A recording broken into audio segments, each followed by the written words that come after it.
back to Long Island Chevelles TV. Long Island Chevelles is the New York metropolitan area's largest Chevelle club, and we're also an associate member of ACES, the American Chevelle Enthusiast Society. For more information about Long Island Chevelles and ACES, visit us on the web at longislandchevelles.com.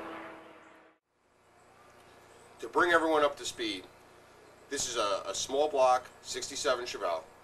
It's got flat top pistons, it's got bow tie phase 2 heads, and it ran real well until cam started to deteriorate on us last fall.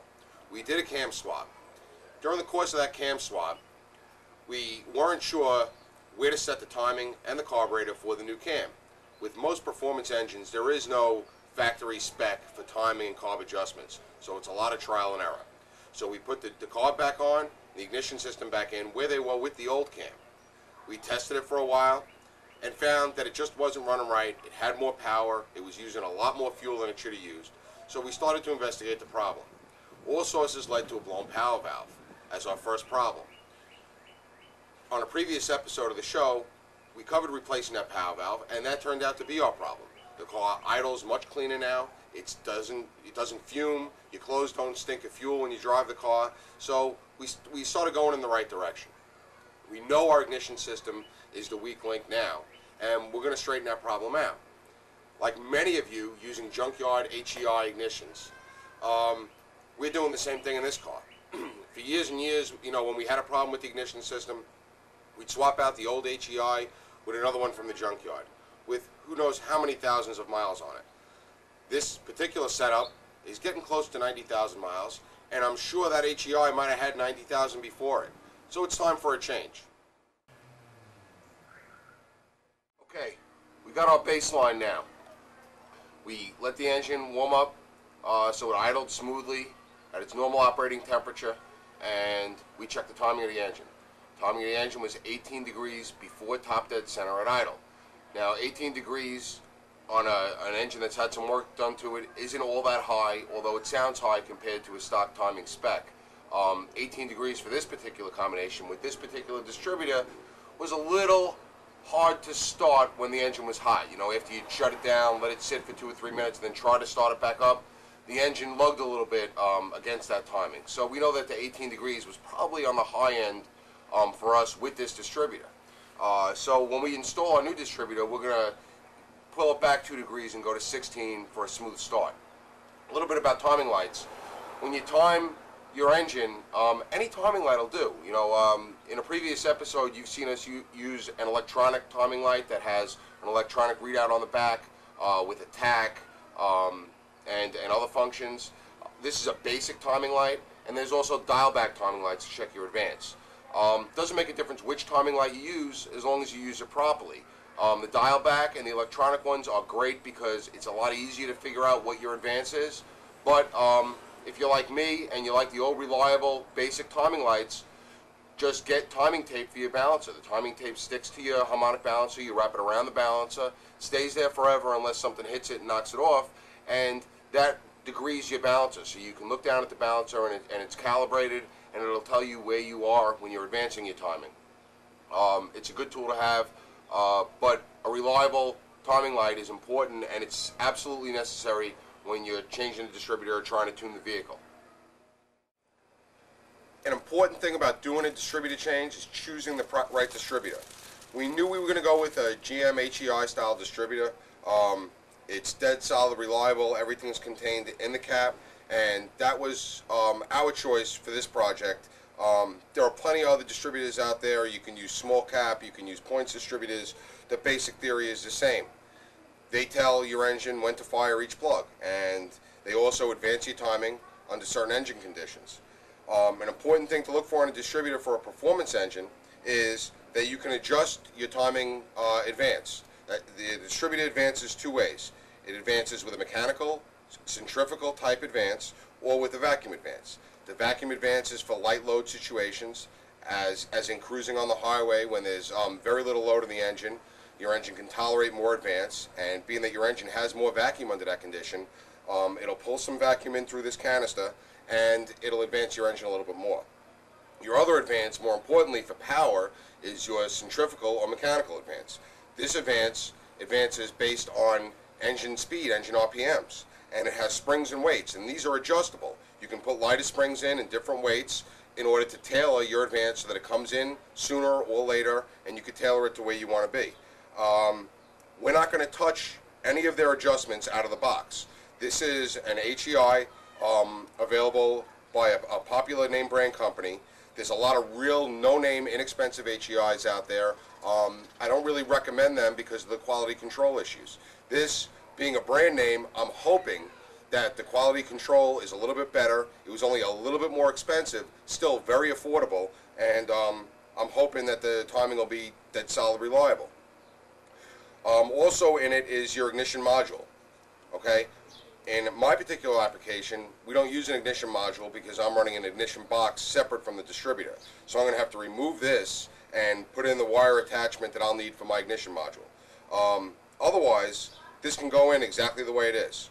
What we're going to do now is we're going to take our engine and we're going to bring it with a helper to top dead center.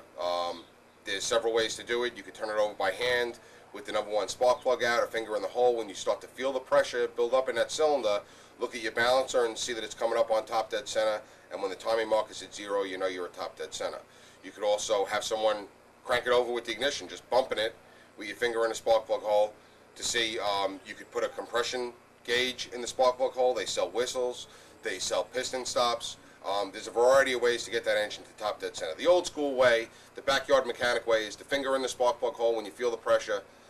As you're cranking the engine over, stop, and then look on your balancer and move it to 0. You know you're at top dead center. That's your starting point. So the first thing you're going to do is get it to top dead center. Okay, working with a helper, I was able to get the engine over to top dead center by putting my finger in a spark plug hole.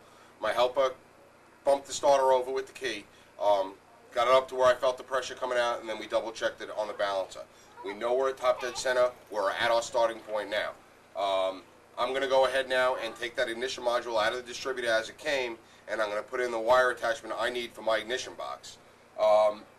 We're not going to play with the weights and springs like I said previously. We're going to put it in out of the box. And the reason is every distributor could be slightly different, and you want to make sure that the distributor, you want to find out how much timing advance is already built into that distributor. So we're going to leave the springs that are in there now. We're going to install the distributor, and then after it's installed, we'll check to see how much advance is built in, and we'll start tuning and tailoring it once it's installed in the car. But just like checking the timing at the beginning, you need a baseline. So we know that we want to put our timing in at 16 degrees before top dead center at our base idle, but then we want to see how much the distributor has in it without playing with it at all. So we're going to have to check that by revving the engine up with the timing light on it and see how much it'll advance and at what RPM it'll advance, and then we'll start tailoring it from there. Stay with us. We'll go through it step by step. I'm just going to get the distributor ready right now, and then we'll show you how to pull out your old one and put your new one in. Alright, on my work area here, the original ignition module, which plugs in with 2 wire connections and screws in with 2 screws on the module and then 1 screw on the capacitor ground.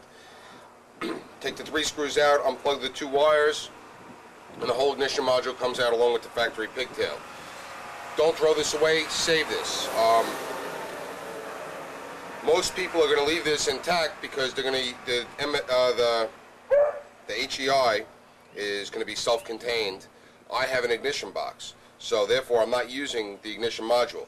But I'm going to save this ignition module, and I'm going to keep it in the car in my spare parts box in the trunk, because at any time if you have a failure of your ignition box, you can just plop this right in, and your distributor is now self-contained, and you can still get yourself back home. What I did after taking the ignition module out was replace it with this wire leg, which is going to plug and pigtail right into my ignition box. I used the original screws back in the 2 locations to hold the wires in place, and I also used the capacitor ground screw, holding nothing but putting it right back in place, so that if I ever have to change and put the original one back in, the proper length screws are there already for me. That's an important thing, just to cover you on breakdowns if at any time you need to swap it back over. Alright, we have the air cleaner removed so we can get access and an easy viewing of the distributor. A good thing to consider is to number your spark plug wires so that you don't mess your timing order up when you take them off. It's a lot easier just to pull all this stuff off and get it out of the way.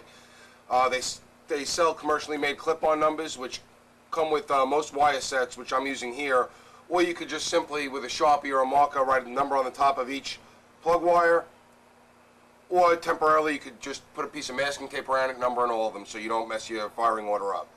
These are already all numbered, so what we're going to do is we're going to take off all of our wires, get them out of the way, so we have full access to the distributor with nothing getting in our way.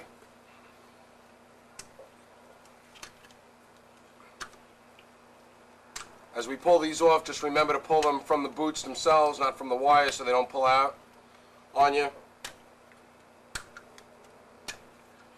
And just flap them out of the way. We're not going to be using these wires for a little while, so we're going to move them out of the way. You're also going to want to unhook your vacuum advance if you have a vacuum advance. And you're going to, like with me, I have a little connection here for my ignition box. I'm going to unhook that. It's just a little plug-in connector. And right over here where you get your power and your tack hookup for your HEI, it's a plastic clip and a wire connection. You're going to unhook that.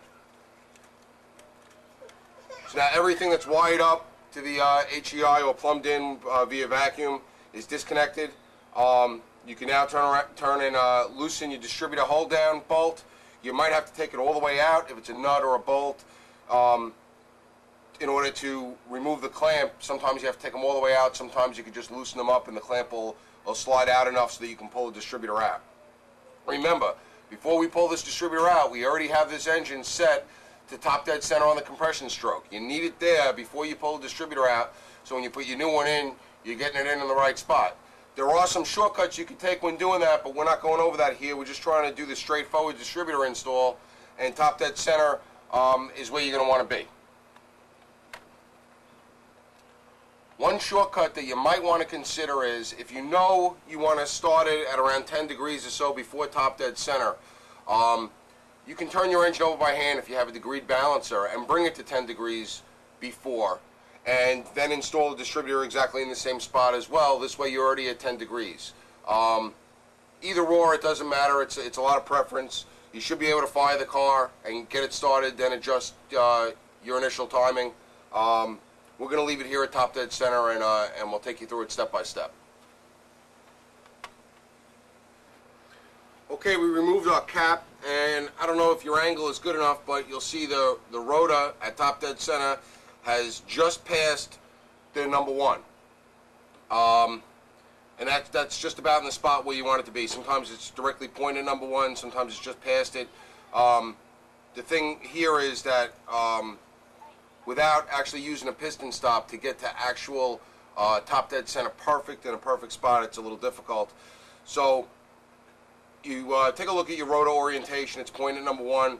Take a look at your vacuum advance direction that's pointing, and we're going to want to just pull this out and put the new distributor in the same spot so that the rotor is pointing at the same spot and that the distributor is pretty close to where it is now as far as turning it for timing wise, and that should get us to a good starting point with our new distributor. So we'll take a mental note of what's going on here, and we're going to pull this one out, and then we'll install the other one just like this one is. Alright, I loosened up my distributor hold down. I have a mental note of how the distributor is oriented in the car right now, where my rotor is facing, where my vacuum advance is facing, so I know what position to put the new one in. And you're just going to pull it straight up and out. A little oil might drip off the bottom, so you put a hand or a rag under it. Alright, we have our new distributor ready.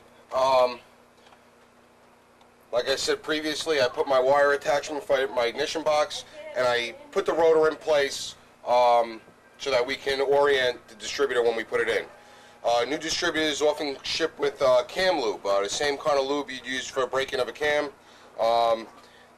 That's going to go on the distributor gear itself. This is a new gear meshing with the old gear that's on the cam, and we want that to break in. That's got to break in just like a cam breaks in. So what we're going to do is we're going to put some of this cam lube all over the distributor gear as we slide it into place. Okay, I have the distributor. I'm going to put some of the cam lube on the gear. I got a rag so I don't get it all over my engine.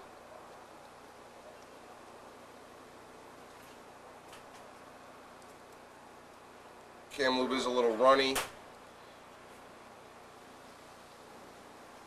Alright, then I'm going to just hold it right over the hole for right now. Okay, and as I slide the distributor down,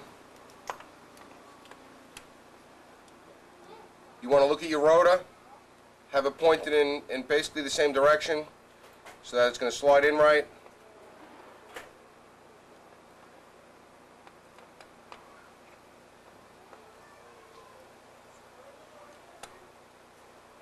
Now the rotor is going to move when the gears mesh and it slides down. So you're going to want that rotor in the spot which is right there. Oh, because it's not all the way down. So you lift it back up again. Might have to slide your rotor back a little farther. And now it's all the way down. The rotor is pointed in the same direction it was, and it sat all the way down. You notice as it goes in its last half inch or so, the rotor turns. That's the gears meshing together and turns the rotor. Now the distributor is in the basic orientation when we pull the old one out. The rotor is pointed in the same direction. I referenced a bolt on the carburetor at where the rotor was pointed, and the vacuum advance is pointed in the same general direction. So we should be at a good starting point here to start the car. So what we're going to do is we're going to slide our distributor hold down clamp over. I have a stud on my manifold with a nut on the clamp, and I'm going to tighten that nut down, not too tight, just enough so that it'll hold it in place and it won't move, but I can make some fine-tuning and adjustments. Right, we have our distributor snug down, just enough to stop it from moving, but we can still make adjustments. The rotor is already in place, so we're going to put our cap in. We're going to grab the wires, we're going to flop them up. If you got them routed like me with a lot of looms on them, it's usually pretty easy because they're all numbered and they kind of fall into place. So you're just going to verify where your number 1 is, and then you're going to start and work it all the way around. Right as I put the wires in, start with number 1. I mistakenly said prior that number 1 was to the right of the electrical connection. It's actually to the left of the electrical connection. So you're going to start with number 1, number 8, number 4, number 3. There's number 6. You hear that click? You should either hear or feel a positive click when you're putting these on. 5, 7, 2. If for some reason you don't hear or feel a positive click, chances are the problem is on your wire end. You might either have to tighten up that little connection at the end of the wire so that it clicks on and makes a nice positive click, or you might need a new set of wires. But you got to hear a click or feel a click so that you know it's on there good and it's not going to wiggle loose. We're set now. Vacuum advance is disconnected and plugged. We have our ignition power. We have our ignition box hooked up. Everything is set and ready to go. We should be able to fire this up with no problem. We're going to let it warm up to operating temperature. Then we're going to check the timing. We're going to adjust it. Like I said prior, it was at 18 degrees initial. We're going to adjust this one to 16 degrees, and then we're going to see how much centrifugal advance is built into this particular distributor and at what RPM it comes in at. That's the easy part. Then comes fine-tuning, which we'll go into after we're all done. Let's get this fired up and warmed up and check our timing. With the engine running and warmed up, I was able to get the timing right to 16. It's holding dead on at 16. With the previous ignition system, it was bouncing around. When it was at 18, it would bounce between 16 up to 20 and keep moving around. Right now, dead on at 16. Idling a little low. The carburetor's a little out of adjustment because now we completely changed the ignition system and the characteristics of how it fires. So we're going to have to, all our systems are out of whack now, but at least we know our timing is tight. So what we're going to do now is loosely adjust the idle and our carburetor settings to go along with this 16 so that it'll idle smoothly. And then we're going to accelerate the engine RPM-wise, and look at the timing tape and watch it advance and see how much advance is built into this distributor. We want to know that at the base of 16, how many more degrees are we going to get with our centrifugal advance only. Remember, this is the vacuum advance disconnected and plugged, so we have no vacuum leaks. We want to see what the advance is. We're hoping it's in the range of 18 to 22. Any more than that, we got to play with the weights and the curve of the distributor. Any less than that, we might have to play as well. So we're hoping that's the range. It's a performance-oriented HEI, so we're thinking that it should be somewhere in there. All right.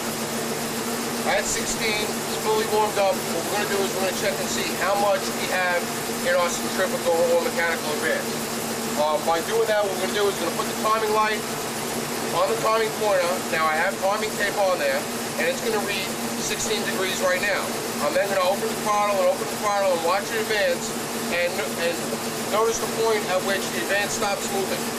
That's going to be what our advance is. So I'm going to try that out now.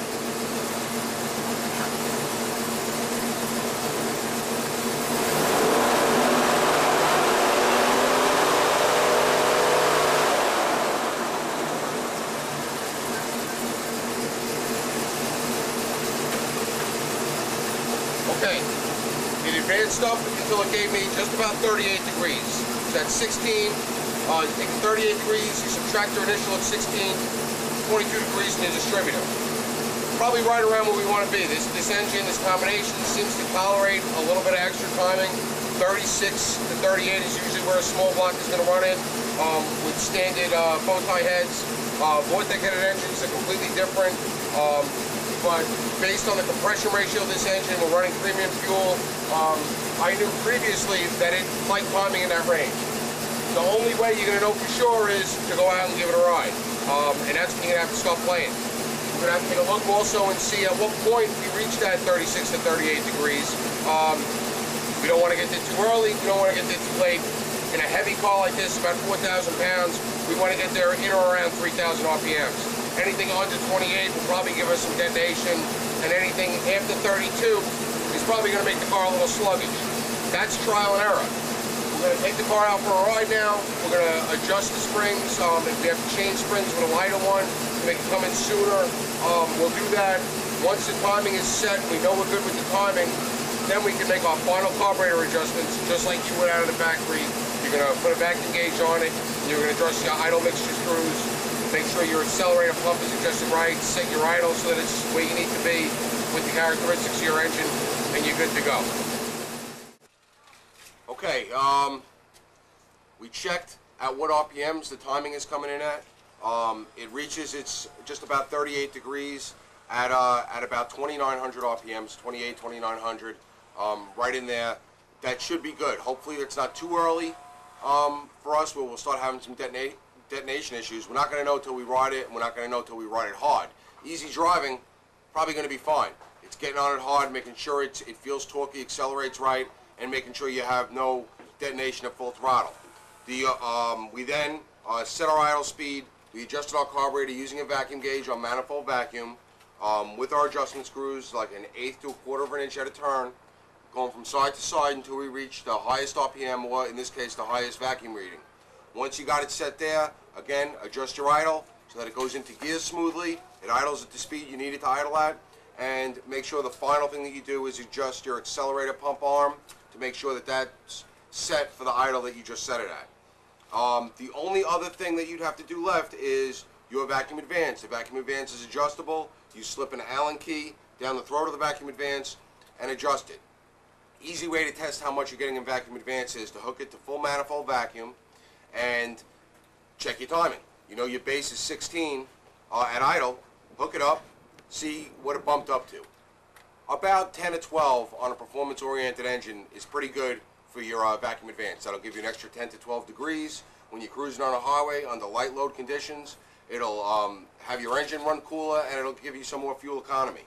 And that's it. Then start driving it, and you know, make your adjustments there. If you need that timing to come in sooner, or if you want to do some trial and error, put one lighter spring, the 2 distributor springs, change one to a step lighter, take it for a ride, see if you get any detonation. If you don't, you might be able to go with 2 springs. But always check your base, because sometimes when your springs are way too light, then at idle, there's enough RPMs to start advancing it. You don't want to advance it at idle, because then you might have some starting issues or some detonation issues. It's trial and error from this point on. There's no other way around it. With a little luck, you'll get it quicker. With not so much luck, it might take you a few tries and a couple of sets of springs. You might have to play with the timing, maybe even bump it up from the 16 degrees that we're at. Maybe at 18 degrees it performs better. No way to know except for trial and error. So we're going to adjust the vacuum advance, give it about 10-12 degrees, and then that's it. We're going to put the air cleaner on. We're going to go for a ride, and that's it. If there's any questions, comments, or concerns, you want us to look into a tech segment that's something that's important to you, you can contact us on the web at longislandchevelles.com. It's actually longislandchevelles.com, and that's it. Each week we try to get a little better at filming this stuff, and that's it for this tech segment. We'll see you on the road.